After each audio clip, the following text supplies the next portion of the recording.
बिहार में अफसर एक दूसरे में आपस में ही लड़ रहे हैं और मुद्दा है स्कूल खुला रहेगा कि बंद रहेगा, यह कौन तय करेगा? शिक्षा विभाग तय करेगा या पूरे जिले का कमान देखने वाले डीएम साहब तय करेंगे? एक तरफ के पाठक हैं तो दूसरे तरफ डीएम साहब है, और जो पटना के डीएम और के पाठक में जो भी ताजा विवाद चल रहा है उससे लेकर अब राजनीतिक गहमागहमी भी, राजनीतिक बयानबाजी भी शुरू हो गई है और कई संगठन पटना के डीएम साहब के साथ हो गए हैं, जहां के पाठक के जो नीचे के अधिकारी हैं ताबड़तोड़ चिट्ठियां निकालकर स्कूलों के प्रधानाध्यापकों पर दबाव बना रहे हैं। वहीं डीएम साहब कह रहे हैं कि शिक्षा विभाग को औकात नहीं है, शिक्षा विभाग का यह पावर नहीं है कि किसी डीएम के आदेश को बदल सके, उस पर रोक लगा सके।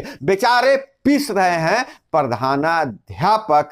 नमस्कार, मैं हूं अभय कुमार और आप देख रहे हैं अपना प्यारा चैनल ठोक तंत्र। तो दोस्तों, आज हम बात करते हैं जो बहुत बड़ा विवाद सामने खड़ा हो गया है कि के पाठक जहां कहते हैं कि बिना पूछे स्कूलों को क्यों आप बंद कर रहे हैं डीएम साहब, और उन्होंने हवाला दिया कि 144 के तहत आप स्कूलों को बंद नहीं कर सकते थे। क्या उन्होंने सवाल पूछा कि आप मॉल में रहने वाले या कोचिंग संस्थान वाले या दुकानदारों को ठंड नहीं लगती है क्या?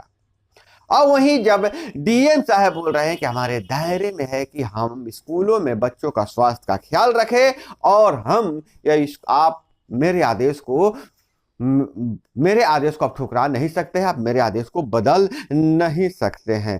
वही कड़ाके के ठंड के में स्कूलों की छुट्टी पर विवाद बढ़ता जा रहा है। एक तरफ शिक्षा विभाग के अफसर स्कूल खोलने का आदेश दे रहे हैं तो वहीं पटना के डीएम डॉक्टर चंद्रशेखर अपने आदेश पर अड़े हुए हैं। पटना के डीएम साहब अड़ गए हैं। शिक्षा विभाग के एसीएस के पाठक के आदेश को पटना के डीएम डॉक्टर चंद्रशेखर नहीं मानेंगे, उन्होंने खुला ऐलान कर दिया है। मामला यह है कि पटना जिले में 23 जनवरी तक के सभी सरकारी और निजी विद्यालय 1ली से 8वीं तक के जहां बच्चे पढ़ते हैं उन्हें बंद करने का आदेश दिया गया है। सर्दी के सितम को देखते हुए यह आदेश डॉक्टर चंद्रशेखर सिंह ने रविवार को जारी किया था, डीएम साहब ने जारी किया था। इस पर सोमवार को शिक्षा विभाग के माध्यमिक शिक्षा निदेशक कन्हैया प्रसाद श्रीवास्तव ने सवाल उठाया है, डीएम के आदेश को गलत बताया और पटना के जिला शिक्षा प्राधिकारी को स्कूल खोलने का निर्देश दिया। इस पर शिक्षा विभाग और पटना के डीएम आमने सामने आ गए हैं। एक तरफ शिक्षा विभाग के डीओ को आदेश दिया जा रहा है स्कूल खोलने को, डीओ साहब आदेश दे रहे हैं प्रधानाध्यापक को उसकी प्रति मुहैया करा रहे हैं कि आप स्कूल खोल दीजिए, और दूसरे तरफ डीएम साहब का हंटर है। प्रधानाध्यापक सब महोदय तो फंस गए, इधर कुआं उधर खाई। डीएम साहब को भी अधिकार है इनका वेतन बंद करने का, वेतन काटने का, कार्रवाई करने का, और शिक्षा विभाग के अधिकारी तो है ही इनके अफसर। और ऐसे परिस्थिति में प्रधानाध्यापक क्या करे? तो अधिकारी महोदय, आप आपस में नहीं लड़िए, आप आपस में नहीं लड़िए, पहले आप लोग तय कर लीजिए बेचारा शिक्षक और प्रधानाध्यापक को क्यों पीस रहे हैं। ये तो हुकुम के गुलाम है। आपका भी आदेश मानते हैं, डीएम साहब का भी आदेश मानते हैं, अपने विभाग का भी आदेश मानते हैं, और जो तर्क दिया जा रहा है शिक्षा विभाग द्वारा, माध्यमिक शिक्षा निदेशक ने विद्यालयों के बंदी के संबंध में 20 जनवरी को जारी अपर मुख्य सचिव के पाठक के पत्र का हवाला दिया है, जिसमें विद्यालय बंद करने के पूर्व विभागीय अनुमति आवश्यक बताई है। जिला शिक्षा प्राधिकारी डीओ को जारी आदेश में निदेशक कन्हैया लाल श्रीवास्तव ने कहा है कि पटना के डीएम ने विभागीय आदेश का अनुपालन नहीं किया है, लिहाजा जिले के सभी स्कूलों को खुला रखने की कार्रवाई सुनिश्चित करें। डीओ अमित कुमार ने कहा कि सभी स्कूलों के प्राध्यापकों को विभागीय पत्र की प्रतिलिपि भेजी गई है और निर्देशों के अनुपालन करने को कहा गया है। अब मामला यही फंस गया। एक तरफ डीएम साहब का चिट्ठी निकलता है कि आप विद्यालय बंद कर दीजिए, और दूसरे तरफ इनके विभाग के अधिकारी चिट्ठी निकालते हैं कि विद्यालय खुला रखिए। अब बच्चे और शिक्षक फंस गए हैं इसमें। अब देखिए आगे मामला क्या है, थोड़ी सी पूरी जानकारी हम लोग लेते हैं कि पूरा मामला चल आखिर क्या रहा है। तो कोल्ड डे के कारण स्कूल बंद किए गए थे। डीएम चंद्रशेखर सिंह ने माध्यमिक शिक्षा निदेशक को लिखे पत्र में कहा है कि कोल्ड डे के कारण बच्चों की सेहत बिगड़ने की प्रबल संभावना है। एहतियातन दंड प्रक्रिया संहिता 1973 की धारा 144 में प्रदत्त शक्तियों के तहत कक्षा 8 के स्कूलों को बंद रखने का न्यायिक आदेश निर्गत किया है। इसमें विभागीय अनुमति लेने का प्रावधान नहीं है, नहीं इसे किसी गैर न्यायिक आदेश या पत्र से इसे बदला जा सकता है। सीधे कह दिए हैं डीएम साहब कि जो के पाठक का पत्र है वो गैर न्यायिक पत्र है, इसके आधार पर बदला नहीं सकता है। फिर सक्षम न्यायालय ही आदेश की न्यायिक समीक्षा कर सकता है। इस प्रकार माध्यमिक शिक्षा निदेशक का पत्र विधि विरुद्ध है, चाहे विभाग चाहे तो विधिवत मंतव्य प्राप्त कर सकता है।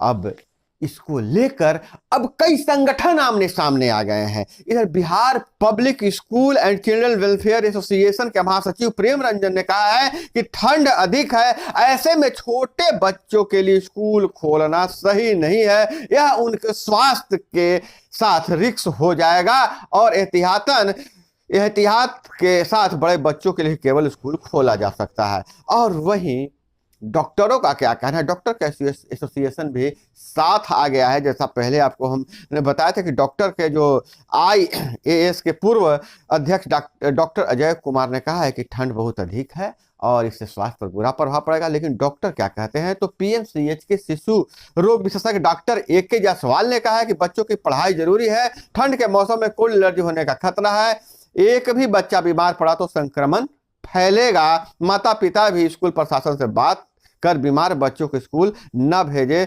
तभी स्कूल खोलना संभव होगा।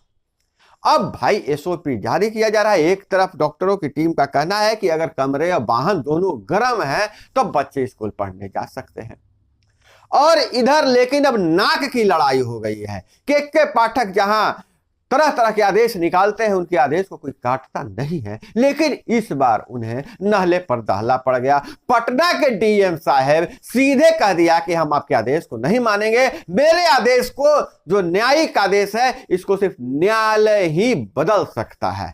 तो ऐसी परिस्थिति में प्रधानाध्यापक के सामने बहुत बड़ी समस्या खड़ी हो गई। प्रधानाध्यापक महोदय किसकी बात माने, आखिर किसकी बात माने, अपने विभाग का बात माने या डीएम साहब की बात माने। और ऐसे में अगर अधिकारी लड़ते रहेंगे तो बिहार में जो कानून व्यवस्था है, जो संवैधानिक प्रक्रिया पर बैठे लोग लड़ाई करेंगे तो बिहार का क्या स्थिति होगा। दोस्तों, इस विवाद पर आपका क्या कहना है, अपनी राय कमेंट में जरूर बताइएगा। और आप बताइएगा क्या डीएम साहब ने सही निर्णय लिया है या फिर के पाठक सही हैं, यह आप पर छोड़ते हैं। तो इसी के साथ किसी दूसरे विषय पर हम चर्चा करते हैं।